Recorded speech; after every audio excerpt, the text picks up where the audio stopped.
qu'à l'origine de ce tsunami pornographique, puisque c'est François qui nous avait donné le titre, vous avez un certain Alfred Kinsey, donc c'est pas la première fois que je vais vous en parler. Nous avons eu Judith Reisman, qui a été vraiment la grande découvreuse de cette arnaque, de cette imposture Kinsey. Donc elle est venue ici, hein, nous l'avons reçue au mois de décembre dernier. À l'origine était donc Alfred Kinsey, donc pour mémoire, quelques rappels. Alfred Kinsey, qui sert de référence à toute la libération, je vais mettre des guillemets à libération sexuelle, était un pédéraste, un obsédé sexuel, un partouzeur, un menteur, un escroc et un manipulateur. Voilà, c'est lui qui sert de référence. Il a consigné, pour faire tout son travail en direction de ce qu'il a appelé la libération sexuelle, les impressions de maniaques qui ont violé des centaines d'enfants et dont les témoignages servent à affirmer aujourd'hui que les enfants sont sexuels dès la naissance. Ce sont les hurlements, les évanouissements et les pleurs convulsifs de ces enfants qui ont été consignés comme des orgasmes. Un enfant tombé dans les pommes, il venait d'avoir un orgasme. Kinsey était un fou et un pervers. Alors il y a bien sûr des cas d'adultes qui ont causé des blessures physiques aux enfants avec lesquels ils ont tenté d'avoir des contacts sexuels, explique Kinsey. Il y a bien sûr des adultes qui ont causé des blessures. Mais ce sont des cas minoritaires. Et le public devrait apprendre, dit-il, à distinguer ces contacts délétères des autres contacts avec des adultes qui ne risquent pas de nuire à l'enfant si les parents de l'enfant ne s'inquiètent pas.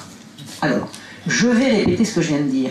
Pour Kinsey, il y a des cas rares où des relations sexuelles entre adultes et enfants sont mauvais, et ces cas-là, la plupart du temps, quand les parents des enfants s'inquiètent. Alors, c'est l'inquiétude des parents qui crée le dommage et non pas l'acte en lui-même. Éloigner ces gens-là, les parents. Et là, la famille est grandement en danger parce que tous ces délires de Kinsey sont maintenant dans les tuyaux. Je vais vous expliquer comment ça va rentrer dans les écoles. Imaginez-vous qu'en décembre 2012, vous avez peut-être entendu parler de ce scandale, un pédopsychiatre qui s'appelle Marcel Rochaud et qui parlait beaucoup à la radio et à la télévision, a pris en ligne la mère d'une jeune femme qui se plaignait d'avoir été abusée vers l'âge de 3 ou 4 ans par un adulte qu'elle nommait. Quelle foi pouvait-on accorder à ce récit, demandait la mère au pédopsychiatre. La mère de la jeune femme interroge le spécialiste. L'immense majorité des enfants abusés vont bien, a répondu le pédopsychiatre. Est-ce que vous vous rendez compte? À distance, après le sévice, ils vont bien. Elles vont bien sûr des craintes un peu précises, mais elles ont bien sûr des craintes un peu précises, mais elles vont bien dans leur vie amoureuse, sexuelle, personnelle, professionnelle. C'est le contraire de la vérité. Tous les abusés vous diront qu'ils payent jusqu'à la fin de leur jour sur le plan personnel, amoureux, social, absolument sur tous les plans. Les ex-enfants abusés le payent, et c'est un pédopsychiatre qui dit le contraire. Et qu'a proposé le pédopsychiatre pour remettre en ordre le psychisme dérangé de cette jeune femme qui avait tout inventé, on est bien d'accord, hein, puisqu'en général ils vont bien, elle, si elle allait mal, elle avait tout inventé. Et il a répondu, la première chose à faire, c'est de vérifier auprès de la personne citée les choses. Voilà, notre fille dit ça, qu'en penses-tu? C'est-à-dire que le pédopsychiatre conseille d'aller voir l'abuseur pour savoir s'il valide l'abus. Enfin, imaginez-vous si l'abuseur dit « c'est même pas vrai », il faudra le croire. Vous imaginez dans quel monde on vit? Il y a eu une levée de bouclier contre le docteur Rufo. Ça a été une levée de bouclier, ça a été un véritable scandale. Je pense qu'il officie toujours, je n'ai pas la suite. Kinsey disait « Nous n'avons eu qu'un seul cas clair de blessures graves causées à l'enfant et très peu de cas de saignements vaginaux. » Excusez-moi, hein, on est obligé d'aller faire dans le sordide, qui cependant n'ont pas semblé faire de dommages appréciables. Il est difficile de comprendre pourquoi un enfant, à l'exception de son conditionnement culturel, devrait être perturbé par le toucher de ses organes génitaux ou perturbé encore plus par des contacts sexuels spécifiques. Monsieur le grand spécialiste de la révolution sexuelle espère qu'on va lui expliquer pourquoi, à quel titre on pourrait prétendre que des enfants seront perturbés, non pas par des images, on ne parle pas de pornographie, on parle par des viols. Par des viols. Parce qu'il ne peut y avoir vis-à-vis d'un enfant qu'un viol. Même si le viol est commis sans violence, si vous voyez ce que je veux dire. On peut obtenir par la contrainte morale, par la séduction et par l'autorité, ce que la violence pourrait également faire obtenir. Les rapports de ce monsieur Kinsey, dont je vous ai expliqué comment il travaillait, là, vous avez quelques exemples, servent de caution scientifique à l'introduction du sexe à l'école. Voilà. Et c'est grâce à notre amie Judith Reisman, que vous connaissez pour certains d'entre vous, puisqu'elle est venue ici et que Contre-Culture a publié son livre, que nous le savons. Tout émane de Alfred Kinsey. Tout, il sert de caution à tout le monde, partout dans le monde entier. Il est le promoteur de l'homosexualité. Avant Kinsey, l'homosexualité qui a toujours existé se vivait discrètement. Aujourd'hui, elle est publique et elle est promue. Il est également le promoteur de l'inceste, c'est-à-dire le crime des crimes et de la pédophilie. Autre face du crime des crimes. Tout ce qui fait jouir est bon et bien, dixit Kinsey, c'est la base de son credo et c'est ce qui va justifier l'éducation sexuelle à l'école. Tout ce qui est sexologie à l'heure actuelle se réfère à Alfred Kinsey. Aujourd'hui, une déclaration des droits sexuels publiée en 2008 qui valide au passage la théorie du genre. Vous savez, la théorie du genre qui n'existe pas, c'est-à-dire une espèce de folie qui consiste à faire croire aux enfants qu'ils ont le choix entre devenir un garçon ou une fille. On a le choix, tu choisis. L'homosexualité qui est promue partout, et à tel point, à telle enseigne, écoutez bien, que des pays du tiers-monde qui résistent au mariage pour tous et à la promotion de l'homosexualité se voient couper les fonds de développement des Nations Unies. C'est-à-dire, vous ne voulez pas des droits des homosexuels comme s'il pouvait y avoir des droits des homosexuels. Il y a le droit qui s'applique à tout le monde, aux homosexuels comme aux autres, et ça, c'est depuis que le droit existe, mais il n'y a pas les droits d'eux. Or, les droits d'eux, ce sont les droits de la minorité à l'exclusion de la majorité, et c'est ce que l'ONU essaye d'imposer à des pays du tiers-monde. Il y en a en Afrique qui résistent héroïquement et qui ont accepté de se voir couper les vivres. Couper les vivres du développement, hein. Il reste leurs bras. Le fondement de cette nouvelle morale, c'est on a le droit de jouir. Et on va faire valoir ce droit. Et ça va être introduit à l'école. À l'école. Je ne vais pas vous donner les détails, j'en ai déjà parlé dans différentes conférences, mais je vais vous annoncer quelque chose de grand et de beau. Aujourd'hui, vous l'avez peut-être vu si vous allez sur le site Égalité et Réconciliation. Vous avez un pédopsychiatre qui s'appelle le docteur Maurice Berger, ex-professeur de psychopathologie de l'enfant à l'université Lyon 2, qui vient de comprendre ce qui se passait et qui lance un appel. Le professeur Maurice Berger se sent obligé d'abord de se dire athée. C'est extraordinaire, parce que s'il s'était dit catholique, d'emblée, il n'avait plus le droit de parler. Hein, on en sait quelque chose. Vous êtes catho, bon, alors fermez votre gueule. Non. Non, alors les cathos, 1, se réveillent. 2, il n'y a aucune raison qu'ils aient besoin de se réveiller. Pourquoi ont-ils dormi? Pourquoi ont-ils dormi? Je veux dire, pourquoi être catholique? Devrait-on se justifier d'être catholique? En tout cas, le docteur Maurice Berger, qui a fait une déclaration extrêmement courageuse, s'est senti obligé de se dire athée et également d'avoir pratiqué des avortements militants dans les années 70. C'est-à-dire que voilà, vous voulez me chercher des poux sur mon catholicisme présumé et mon opposition depuis toujours à l'avortement, eh bien non, j'ai promu l'avortement et je suis athée. Il a signé le 21 mai 2017, c'est très récent, hein, c'est très récent, c'est il y a juste un mois, même pas, un texte introductif à une pétition de professionnels de la psychologie, de la psychiatrie, du psychotraumatisme et de l'enfance. Et comment a-t-il signé cette pétition? Eh bien, le docteur Berger assure qu'il a fallu le convaincre, parce que quand on lui en parlait, il disait « c'est pas possible, c'est pas possible, c'est pas vrai, mais arrêtez, mais c'est pas vrai, ça n'est pas possible ». Et parce que ça n'était pas possible, ça passait. Or, c'était plus que possible, puisque c'était vrai. C'est-à-dire que plus le crime est gros, et plus il passe. Les gens n'y verront que du bleu, ça n'est pas possible. Le docteur Berger a vérifié et il est tombé sur le programme d'éducation à la sexualité mis en place par les ministères de la Santé et de l'Éducation nationale qui sera généralisé en septembre prochain. Réveillez-vous, écoutez-moi bien tous autant que vous êtes. Ce programme va s'appliquer dans 2 mois. Dans 2 mois.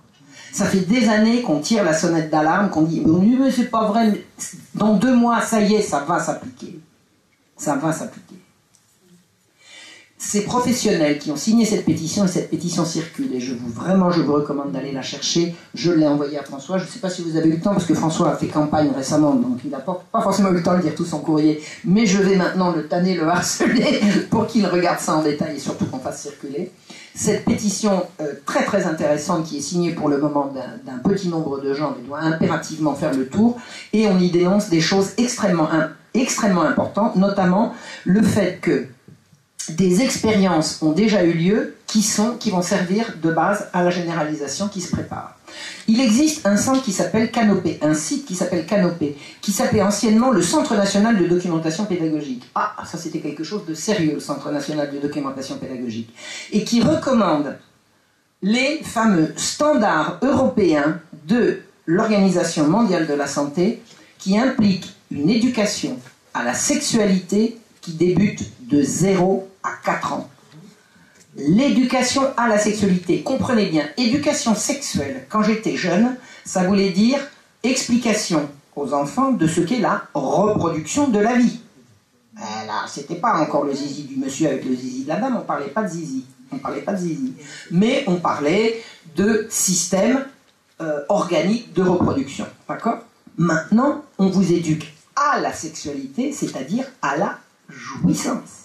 On ne parle plus de reproduction. Et j'ai mis à jour, et j'en parle dans mon livre Les droits sexuels, alors il paraît qu'il n'y en a pas, je vous en aurais bien vendu, mais par exemple, tout s'était vendu hier à la fête de Dieudonné, tant mieux. On peut encore le trouver sur le site. Je raconte dans mon livre sur les droits sexuels que pour cette nouvelle notion, pour ces fous de l'éducation sexuelle, il faut enseigner aux jeunes que la sexualité et la reproduction doivent être séparées. C'est-à-dire qu'il faut avoir une activité sexuelle sans reproduction et se reproduire sans activité sexuelle. C'est la porte ouverte au transhumanisme, à la fin de l'humanité et à la fin définitive de l'humanité, si jamais ça passe. C'est le bout de l'horreur. C'est le bout de l'horreur. Donc dans ce site Canopé, on promeut les standards européens qui ont été élaborés en 2010 à Cologne, qui sont les standards appliqués dans les écoles pour l'éducation sexuelle, c'est-à-dire ce qu'on va imposer aux professeurs, aux enseignants, pour qu'ils le répercutent sur les enfants. Là, de 0 à 4 ans, 0 c'est quoi? C'est la crèche.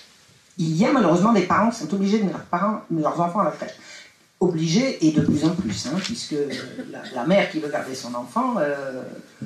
écologiste. Voilà. Donc, de 0 à 4 ans, on va aborder avec les enfants la masturbation.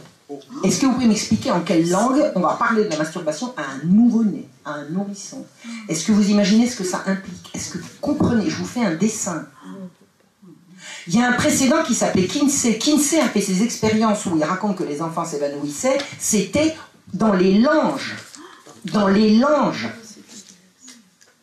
Et le rapport Kinsey a été vendu à des millions d'exemplaires à travers le monde. Et c'est Judith Reisman, la première, qui a levé la main en disant « Vous avez vu ce qui est marqué là ?» Personne n'y avait vu que du bleu. On va proposer aux enfants de 0 à 4 ans à leur expliquer comment jouer au docteur, c'est-à-dire comment jouer à touche-pipi.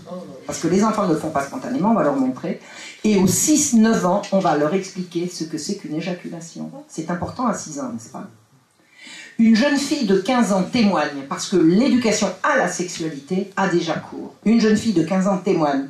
On en a tous les ans, ça suffit, c'est bon, il y en a marre. La plupart des jeunes, ça les gêne. On n'a pas besoin de ça, ça sert à rien. On pourrait avoir des brochures, ça suffirait. C'est-à-dire que les jeunes ne veulent plus de ces cours obligatoires. Ils sont écœurés et on ne les écoute pas.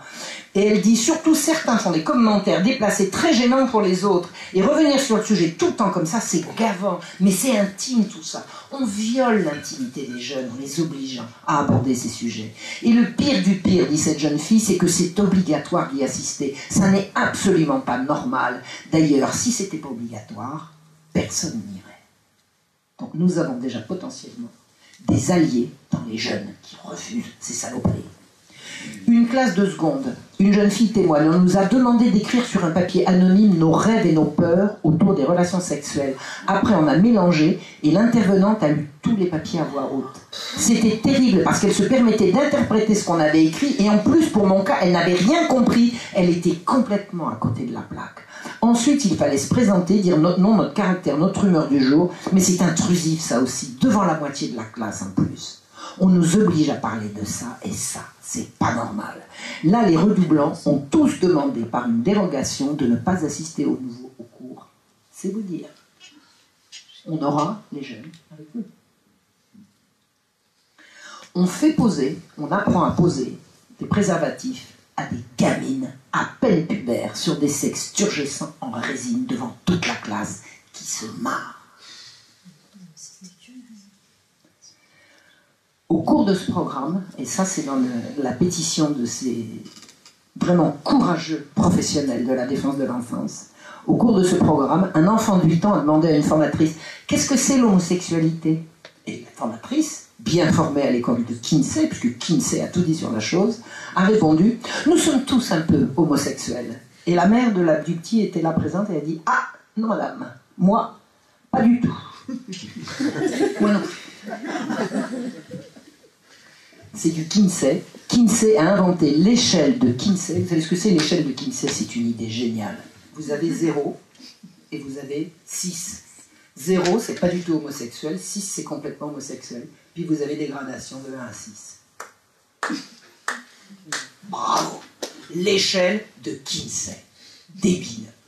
Et on s'en sert pour forcer les gens à dire sur l'échelle, vous vous situez à combien? Moi, c'est 0. Le sexe, figurez-vous, c'est la santé. C'est-à-dire que ça relève du ministère de la Santé. Et le ministère de la Santé et le ministère de l'Éducation vont mano à mano dans cette histoire. Et c'est le ministère de la Santé qui relaye le site On s'exprime, dont nous a parlé François. On s'exprime, sexe, S-E-X, sexe, prime, qui est en direction des mineurs à partir de 12 ans. Donc, le ministère relaye un site qui explique, description à l'appui, les 6 positions de pénétration vaginale, dessin ludique en couleur à l'appui, comment on se pratique la sodomie, les 7 positions de pénétration anale. Et au Québec, où je viens de passer 8 jours en compagnie de notre chère Judith, entre autres, des parents m'ont expliqué, ils m'ont montré un cours où on explique à des petits-enfants quels sont les organes sexuels externes des garçons et des filles. On s'exprime. Quels sont les organes externes dans lesquels ils mettent l'anus? L'anus est devenu un organe sexuel. Alors, posez la question, y existe-t-il un organe, un anus mâle et un anus femelle? Ces gens-là considèrent que tout ce qui est susceptible de leur apporter du plaisir peut être considéré comme un organe sexuel, 2, à ce titre, doit être promu chez des gamins et des gamines, à l'école, hors de la protection de leurs parents.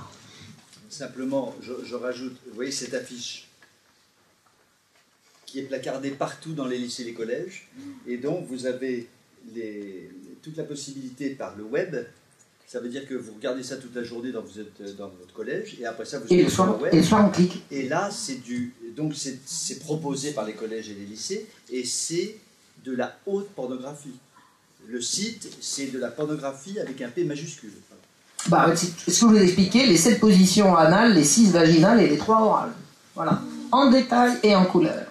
Et également répondre à la très intéressante question, pourquoi les acteurs des films pornographiques éjaculent-ils hors du vagin de leur partenaire? Ça, c'est ce que les gosses se posent tous les matins comme question.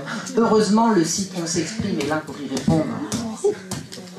Imaginez-vous que le site est régulé, c'est-à-dire qu'il y a des adultes par derrière. Hein, et ces adultes, ils sont là pour surveiller. Eh bien, écoutez ce que ces professionnels ont découvert. Une intervenante qui signe la cochonne.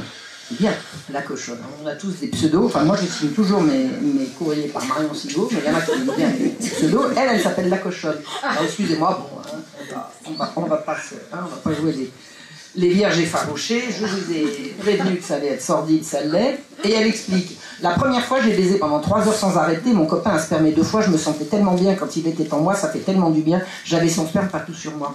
Et c'est régulé derrière. C'est-à-dire qu'il n'y a personne pour supprimer un commentaire comme ça. Signer la cochonne. Il y a un certain Fredo64 qui dit « Ah bah moi j'aime bander, j'aime jouer, j'aime embrasser, j'aime concrétiser ». Il y a des adultes derrière du ministère de la Santé et du ministère de l'Éducation nationale qui valident.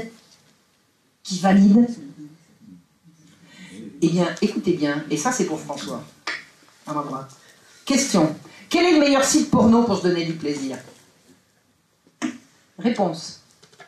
Ça dépend des goûts.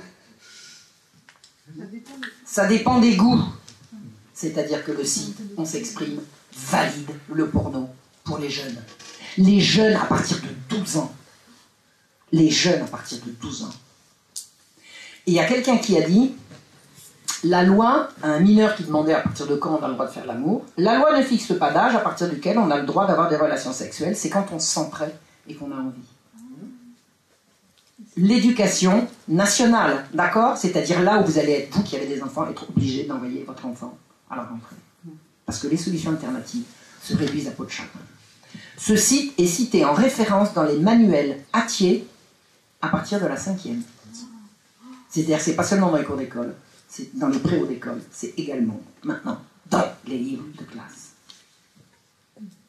Depuis le 30 mars 2017, le ministère de la Santé et le ministère de l'Éducation nationale ont lancé un programme qui s'appelle Éducation à la sexualité, désormais intégré dans les objectifs prioritaires du parcours éducatif de santé mis en place par l'Éducation nationale pour tous les niveaux scolaires, de la maternelle au lycée. Ça a été signé le 30 mars, c'était encore Belkacem et comment s'appelle-t-elle, Touraine. Maintenant, ne vous inquiétez pas, les nouveaux sont rigoureusement sur la même ligne, si ce n'est pire. Il y a un volet de prévention à leur éducation à la sexualité, sur leur prévention aux maladies sexuellement transmissibles, aux grossesses non désirées. On va parler d'inceste, d'IVG, de mariage forcé, de la pédophilie, etc. Bon, excusez-moi, mais moi quand j'étais gamine, on ne parlait pas de tout ça, et on n'en avait pas besoin. Mais il y a un volet éducation qui est l'éducation à la sexualité, c'est-à-dire qu'on va apprendre aux jeunes à jouir entre eux. Eh oui, les droits sexuels. Eh bien, imaginez-vous le double discours qu'il y a là-dedans, et ça c'est le docteur Berger qui le signale. Il dit que Madame Vallaud-Belkacem, que vous aimez bien, si j'ai bien compris, a déclaré le 29 janvier 2014 sur Europe 1 qu'il n'y aura aucune éducation à la sexualité ni aucune éducation à la théorie du genre en primaire. Elle le dit, hein. Vous l'avez entendu dire? La théorie du genre, ça n'existe pas. C'est promu à l'échelle de la planète entière. Eh bien, Madame Vallaud-Belkacem ment parce que les deux, à savoir l'éducation à la sexualité et l'éducation à la théorie du genre en primaire, au moment où elle parlait, c'était déjà inscrit au bulletin officiel du 7 février 2013, c'est-à-dire un an avant. Elle ment. Vous n'aurez pas au courant, mais... À votre avis. Oh non, si je dis qu'elle ment... Ah, peut-être on va peut-être couper au montage, non. Ah, vous avez des bons avocats. Donc en fait, ces cours sont obligatoires. On va passer, vous parents, par-dessus votre tête. C'est obligatoire. Vous n'aurez pas le droit d'en dispenser vos enfants. Or, il se trouve, et écoutez bien, parce que ça c'est l'espoir, il y a l'espoir qui est d'une part cette intervention de ces professionnels, parce que c'est important ce qu'ils ont fait. Ils prennent des risques. Bon, le docteur Berger maintenant n'est plus en activité, mais les courageux signataires qui sont derrière lui sont encore en activité, et ils risquent gros au niveau de leur carrière. Le docteur Berger rappelle que dans la déclaration des droits de l'homme, qui sert de référence à tous ces tenants de la République, les parents ont par priorité le droit de choisir le genre d'éducation à donner à leurs enfants. C'est-à-dire que cette attaque contre le droit des parents entre de plein fouet en contradiction avec la déclaration des droits de l'homme dont ils se réclament. D'accord? Donc ça veut dire qu'on a une porte qui s'ouvre pour se battre. C'est très important. Le Code civil français, article 371.1 dit « L'autorité parentale est un ensemble de droits et de devoirs ayant pour finalité l'intérêt de l'enfant.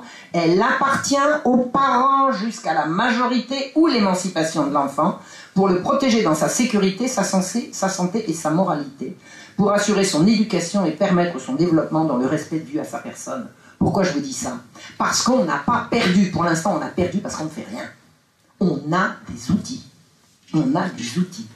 Le combat est nécessaire et il est possible. On ne va pas laisser détruire nos enfants, que je n'ai pas, mais je veux dire nos enfants, les enfants de notre nation, de notre pays, de notre civilisation.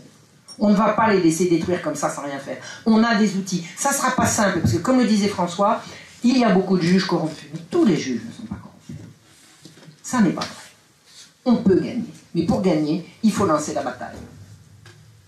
La pétition des professionnels en question dit la chose suivante. Écoutez bien, et c'est ça qu'il faut faire tourner. Nous, professionnels de l'enfance et ou du psychotraumatisme, pédopsychiatres, psychiatres, psychologues, médecins, pédiatres, psychanalystes d'enfants, psychothérapeutes, éducateurs, travailleurs sociaux, infirmières, nous réfutons formellement le postulat selon lequel les enfants ont une sexualité à laquelle ils doivent être éveillés physiquement ou psychiquement au travers d'une éducation quelconque effectuée par des adultes. C'est-à-dire que ces gens se positionnent totalement contre le postulat criminel d'Alfred Kinsey. Nous déclarons fermement être opposés à ces enseignements d'éducation à la sexualité auprès des mineurs de 15 ans, dont il est prévu le déploiement dans toute la France en 2017 au travers de formations intensives de personnel au contact d'enfants qui ont déjà commencé. Nous dénonçons ce changement de paradigme que nous jugeons gravissime, car les adultes n'ont pas à éduquer les enfants et tous les mineurs sexuels âgés de moins de 15 ans à la sexualité ou au plaisir sexuel. Cette attitude intrusive ne prend pas en compte la notion d'immaturité sexuelle de l'enfant, qui inscrit une différence de nature entre le statut de mineur sexuel et le statut de majeur sexuel. Nos 5 propositions faites au gouvernement, aux parents, aux enseignants, à toute personne désirant mieux s'informer pour revoir en profondeur le principe d'éducation à la sexualité dit, premièrement, arrêter toute éducation à la sexualité en maternelle et en primaire. Deuxièmement, arrêter totalement de parler de théorie du genre. Troisièmement, à partir de 14 ans, limiter la prévention à la sexualité à des données scientifiques. Scientifique, c'est-à-dire excluant Kinsey qui n'était pas un scientifique. Kinsey était un escroc. Donc si on doit parler sexualité en termes scientifiques, il faut évacuer 100% de ce qui émane de Kinsey. 100%. Et je vous assure qu'on va revenir à des notions qui vont traiter de la reproduction et pas d'autre chose. Retirer, alors créer au niveau national et régional des comités ou conseils de régulation ou de vigilance. N'est-ce pas une bonne idée? Retirer les termes droit sexuel, éducation sexuelle, éducation à la sexualité, ainsi que les références directes et indirectes au texte Déclaration des droits sexuels. Et à standards pour l'éducation sexuelle en Europe, ainsi qu'à leur contenu de tous les supports ministériels français. Il va y avoir du boulot pour retirer tout ça. Parce que c'est absolument partout. Pour ce qui me concerne, parce que je suis un petit peu quand même à l'initiative de tout ça, c'est moi qui ai lancé l'alerte au droit sexuel il y a un petit peu moins d'1 an maintenant, donc je vois que ça tourne, ça marche. Je rappelle quelques fondamentaux. L'enfance, c'est la période de la vie qui précède la vie sexuelle, justement.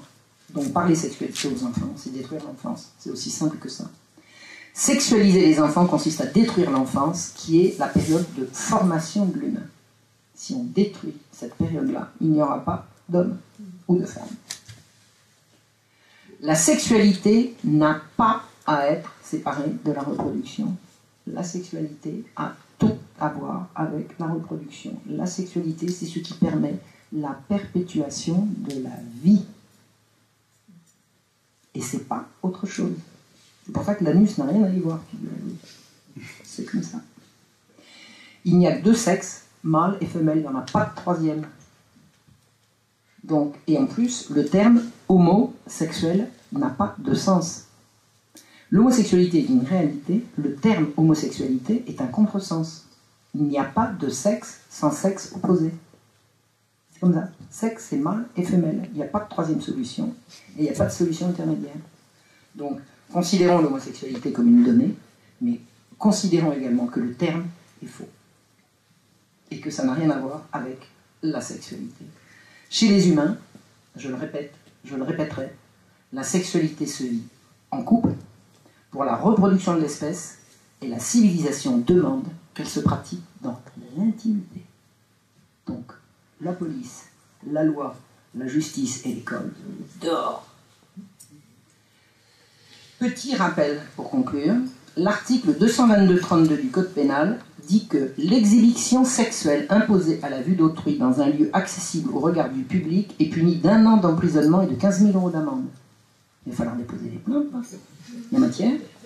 L'article 227-22 du Code pénal punit de 5 ans de prison et de 75 000 € d'amende le fait de favoriser ou de tenter de favoriser la corruption d'un mineur de 18 ans. Et qu'est-ce que la corruption? Eh bien, je vous explique. Il y a corruption de mineurs lorsqu'un individu s'efforce de profiter de la jeunesse et de l'inexpérience de sa victime pour l'initier à un vice et s'efforcer de l'en rendre esclave. On est juste dans notre sujet. Hein? Plus précisément, le droit pénal français punit le fait pour un majeur de faire participer ou assister à une réunion comportant des exhibitions ou des relations sexuelles un mineur de 18 ans, même consentant. 18 ans. Cette incrimination reprend celle de l'article 334.2 de l'ancien code pénal qui punissait également de prison et d'amende quiconque aura habituellement attenté aux mœurs en excitant à la débauche ou en favorisant la corruption des mineurs de 18 ans ou même occasionnellement des mineurs de 16 ans. La peine est portée à 7 ans d'emprisonnement et 100 000 € d'amende lorsqu'il s'agit d'un mineur de 15 ans. Eh bien, vous voyez ce qu'il nous reste à faire. Voilà. Alors, pour information, Judith Reisman, quand nous étions à Montréal il y a un petit mois, a répondu à une interview qui serait en ligne si elle était déjà sous-titrée. Le sous-titrage est en cours. C'est explosif. C'est explosif. Dès que cette vidéo est disponible avec ses sous-titrages français, je la communique bien sûr à François et je demande à ER de la mettre sur le site. Judith Reisman se bat depuis 30 ans contre la pornographie. Je vais vous expliquer, parce que certains d'entre vous le savent certainement, mais je vais le rappeler. Judith avait une petite fille de 11 ans qui a été violée par un garçon de 13 ans. Judith Reisman était une jeune mère épanouie et heureuse sur laquelle le ciel est tombé sur la tête. Elle a appris dans le même temps que des enfants étaient violés et que des enfants étaient violeurs. Elle a enquêté rapidement. Savez-vous sur quoi elle est tombée? Le père du violeur avait toute la collection de Playboy sur sa table de nuit. Et le gamin de 13 ans y avait un accès libre. Je pense que vous avez conclu vous-même. Je vous remercie.